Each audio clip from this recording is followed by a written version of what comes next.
Welcome back to the Dirt to Dollars channel. My name is Brady Carlson. I'm one of the co-founders at Dirt to Dollars. And in this video, we're going to be covering the top 3 objections that we see contractors getting pretty consistently, and consistently enough to where we felt it was important to make a video about it. And these are going to apply to basically any type of buyer that you can think of. Homeowners, GCs, other contractors, whatever it is, development groups, it doesn't matter who it is, residential, commercial projects. These objections tend to pop up pretty consistently all the time, so they're going to be applicable to whoever you are working with. So you know the drill. Everything that we talk about on this channel is in regards to scaling land management businesses, and here's a sales one for you today on how to handle and most importantly prevent these 3 objections. So without further ado, let's dive in. Objection number 1, let me think about it. And honestly, this isn't even a real objection. This is a smoke screen. This is covering what their real objection actually is. So your job now is to, when a prospect of yours says to you, let me think about it, don't just say, okay, whatever, let me know when you're ready to go. I see way too many people doing that, and you're going to lose a ton of deals. Pretty much as soon as you leave, that person's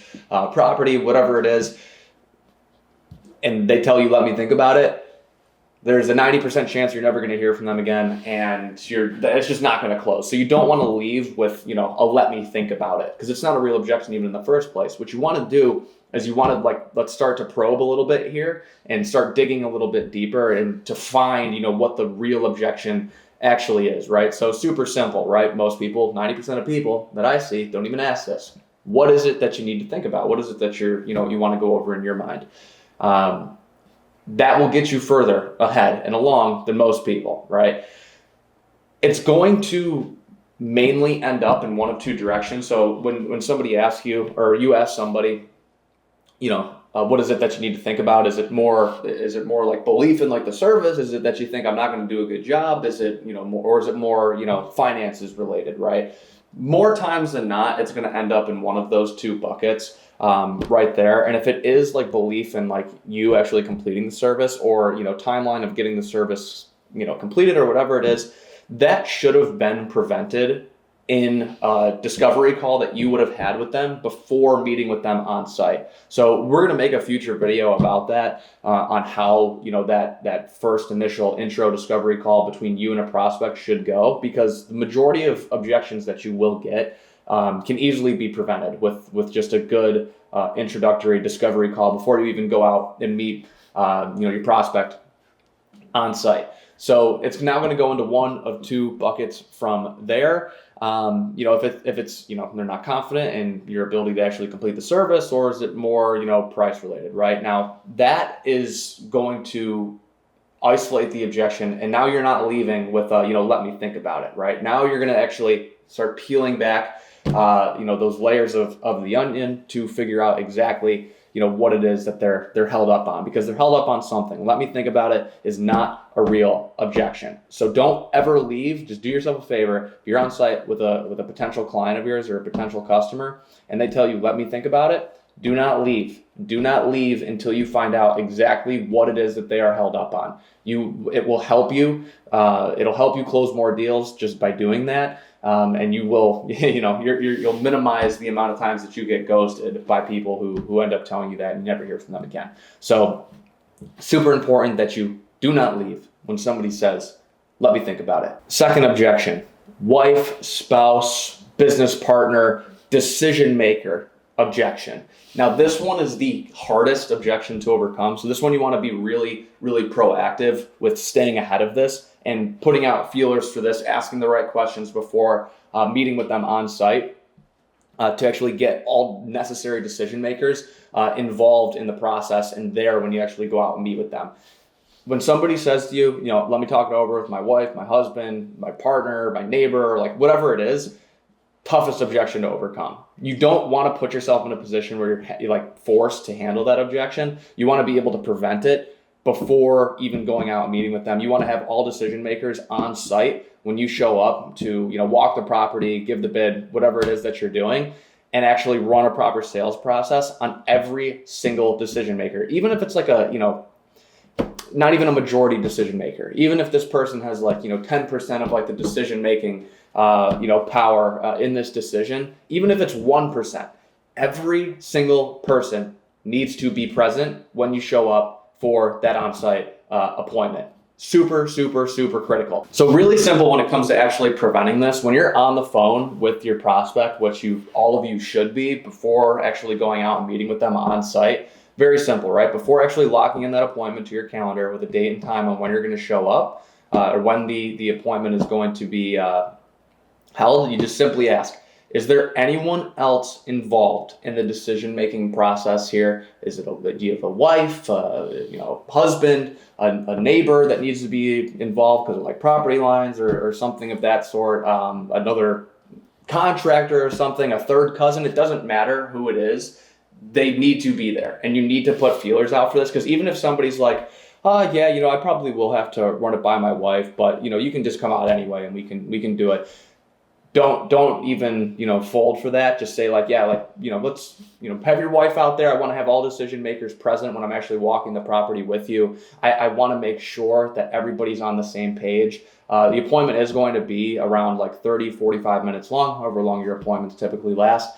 And you want to make sure that you can properly educate and get everybody on the same page and up to speed, and answer any questions that they might have as well, and pre-handle any objections that they might have when you're out there. So going to be really important to do. So super simple, like before you go out there, just ask the question, right? Is there anyone else involved in this decision-making process? A wife, a business partner, a neighbor, fifth cousin, it doesn't matter. Just make sure you ask. And even if they give you like the slightest hesitation, do not book the appointment until you know every single decision maker is going to be there, right? Even if it's like I said, 1% of like the decision-making process, make sure that person is going to be there, because you don't want to get to the end of the appointment and you've already, been out there for an hour or whatever with this person, and they tell you, all right, yeah, let me go speak to my wife, because then whoever the other decision maker is, they're probably only going to hear the price, or they're only going to hear, a fraction of what you go over during the actual appointment. And they're going to be way more hesitant, have way more questions. Objections are going to just start spawning out of nowhere in this person's mind. So you want to make sure you can get them there on site, everybody together. Super, super, super important. Objection number 3, price. Everybody's dealt with it. Everybody's gotten that, prospects pretty frequently, probably like, oh, it's too expensive, right? I can't afford to make an investment like that right now. Don't leave it at that. You still want to play the game, and you still want to probe, and you still want to dig deeper on this, right? So super simple. Most people will hear a prospect tell them, oh, it's too expensive, can't do it, whatever. And then they'll just drop it and, and forget about it and be upset that, this person didn't close. Be like, oh, they're a tire kicker, whatever. Go a step further. And this is how you probably should approach going a step further. Very simple. What about the price? What about the investment? Is it that you're hung up on? Right? Very simple. You ask that question and you actually figure out what part of the pricing, what part of the investment is it that they're actually held up on. Because in some cases you'll find that it's actually something very specific, right? And they'll end up telling you, exactly, what it is, or like what piece of the project it is that they can't afford or something, or whatever it is. Maybe they have to free up cash, or maybe they're waiting for a check to clear, or maybe they have to move some money around or something, or, maybe they need to split up the payment and put part of it on like a credit card or something like that. You'd be surprised. A lot of people are actually, willing to do that, because if you're running a proper sales process on them, they should understand that, what's more expensive, right? Is it completing the project now, or is it waiting to complete the project? Because in a lot of cases, what you're going to see is that you can easily, do like the value comparison and the expensiveness comparison by like, okay, your project's going to cost X amount. If you don't do it now, your property value is going to decrease by X amount over X amount of time, or something like that. Or in some cases, some cases it might actually be, there is like some real urgency there. Maybe the part of the property is like deteriorating, or whatever. Maybe it's like creating like a dangerous, setup or whatever, like on the property or whatever. And if they don't get the project done now, more damage is going to be, happening on the property, to the structure, whatever it is. And to wait is actually going to turn into it being a lot more expensive for them, right? And in a lot of cases, you will be able to make that value and expensiveness comparison to them, right? So it's super simple. Like if somebody's giving you a lot of pushback on this, just say like, what's more expensive? Is it more expensive to make the investment now, or is it more expensive to wait and do nothing about it, right? Or just, think maybe a later time down the road is going to be a better time to actually pull the trigger, which in a lot of cases, it's just not going to be the case, right? Like they will actually, and obviously your job, going out there and actually pitching them, walking the property with them and actually selling to them is to help them make a decision, right? Like this isn't like high pressure sales or anything. Like your job is to actually help them make a decision. Like this prospect, whoever it is, this customer is coming to you in a lot of cases with a problem, small or large, that, they need taken care of, right? They need taken care of. And your job is to help them kind of hold their hand through that process so that they make the right decision and they make an informed decision, right? And they know that you're the person to be able to do it. And they understand, why you're asking questions that you're asking, even though it might feel awkward at times. Like the price one, a lot of guys just will give up and fold on price because, it's an awkward conversation to have. It's a tougher conversation to have, but closers ask tough questions, right? And you as the business owner or as a sales rep for your company or whatever, you have to be willing to ask the tough questions. You have got to be willing to ask the tough questions because that will get you closer to a sale, and you will be doing the prospect and your potential client a huge, huge, huge favor. They might not realize it at the time, but you will be doing them a big favor, right? And obviously if it doesn't make sense for them, if a deal doesn't make sense for you or them, then there's no reason to pursue it. But you need to be able to play the game and actually ask the right questions to be able to figure out exactly what's going on in that prospect's mind. So that way you can help them make the right decision at the end of the day, whether it's a yes or whether it's a no. That's your job. That's your job as a business owner, to be able to go out there, educate these people, and actually, help them to understand why they need to get it done in what time frame or whatever. Now, there's also some scarcity and urgency tactics that we advise a lot of our clients to use when applicable. But one thing too, if you're out bidding a project or whatever, you obviously can't guarantee, as you continue to scale your business and you start doing more and more revenue every single month over the course of a year, which it's tough for a lot of people to actually scale in the first place. With a totally different type of conversation. You're going to be charging more down the road. Your schedule is going to pack up, right? It's going to fill up. So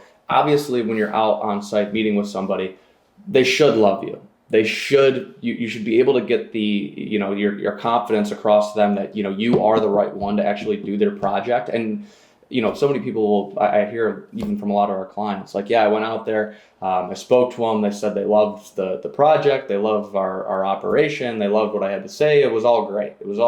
A lot of people too, when they tell you that the price is too expensive, just say, look, the last thing that I want to do here is put you out on the street next week and kind of make light of it, kind of just make a little joke out of it. Because then most people will be like, oh, no, you won't do that, which obviously mental cue, you do want to hear that. But it'll allow you to have a much more raw and authentic conversation with them where they actually tell you, what it is that they can and cannot afford. A lot of people that we see too, a lot of our clients work with financiers that will, finance their clients' projects for them. Those are a great alternative as well. And I see so many people only dealing with cash and only accepting, cash or a check as a form of payment. There's a lot more people out there than you may realize that are willing to, put a portion of the project on, take out a line of credit for it or put it on a credit card or, do financing or something of the sorts. But it's good to have those conversations with your prospects because you never know, who's going to want to go what path. That's why you want to treat every single lead the same from start to finish. Now, one little bonus point that I just want to throw in here at the end that I think is extremely valuable and will totally move the needle for your on-site appointments. When you are closing somebody on site, what you want to do is you want to get a signature and you want to get a down payment. Okay, so signature is easy. Just have your service agreement just kind of handy with you, whether it's a digital copy or whatever.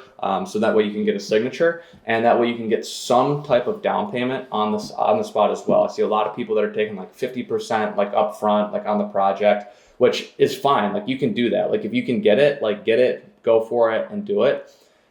But the point is like you want to minimize like your verbal yeses. So you don't want people to just like tell you yes and then they ghost you, or worst case scenario, you end up mobilizing your crew and your equipment, and you end up getting out to on site. The reason I say this is because I've heard it happen before too many times, and they tell you, oh, like we don't want to do it anymore, right? And all you got was like a verbal yes from this person. Verbal yeses mean nothing without a down payment and a signature. So even if you have to take like 10% of the project total, or even in some cases like $500, 200, 300, 400, $500, whatever it is, just to get them more mentally and then financially bought in will help you tremendously in the long run, and will minimize the amount of verbal yeses that you end up getting, because now that prospect is now emotionally more bought in and more financially bought in as well. Now, for whatever reason, they do end up backing out.